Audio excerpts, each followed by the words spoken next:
But you did have to live next to friends living a certain way. Like even talking to clients and sharing with them some of our ambitions as a household of living on drastically less than we make. And one I get all the time, and you and your wife don't have kids, but one that I get in having kids, like, how in the world can you have 3 kids and pay bills on that amount of your income? Well, it helps to have a nice income.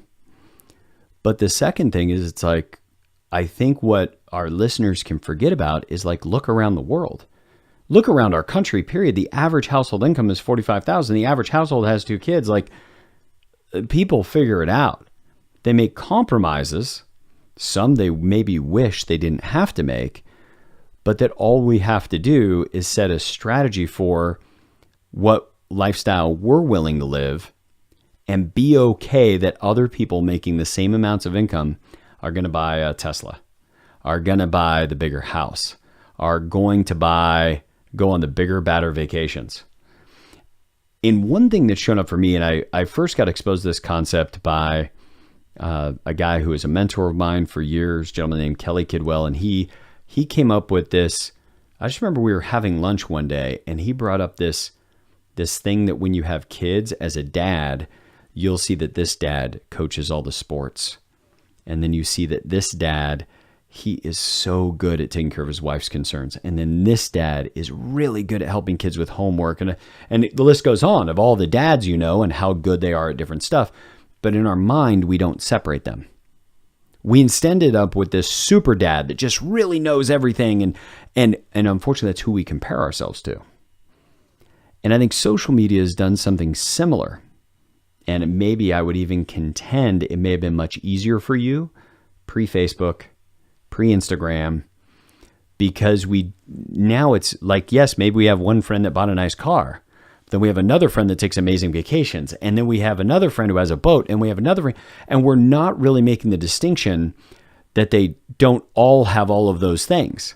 They're all doing one or two of those things, but it's getting collapsed into this super financial hero that has the great car, owns a share in a jet, takes the nice vacations, right? Totally. Yeah. And it's this like, our kids will periodically compare. And so we've taught them, like, if they're, well, so-and-so has X, we say, what's comparison? And what we've taught them is it's the thief of all joy.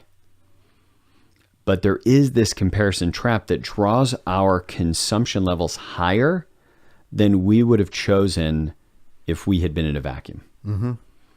And it's not, and so now it's almost more difficult than it's ever been to set a strategy and hold strategy that relates to money, especially in cultivating contentment, which is why we recommend our clients read books like The Millionaire Next Door, read the book Stop Acting Rich and Start Living Like a Real Millionaire. In fact, his daughter, Dr. Thomas Stanley, fortunately killed in a car accident, I think it was August of 2015. But his daughter just published another book I've not yet had a chance to read yet that I think should be incredible. But it's this idea that the people that really accumulate wealth don't do the things that everybody else is doing. That, in fact, in all likelihood, the person with the bigger, badder house does not have a balance sheet that looks as good as the house. The person with a couple of Teslas in the driveway probably doesn't look as good on their balance sheet as that driveway looks. That does not always, but statistically speaking, it's not as good. It's not as secure. And here's the thing that actually, just for all of you listening, that I didn't realize until we got here. In recording this podcast, I did not know you did not have a destination. That you were grinding away, saving, building, you and your wife both, and she has a great career.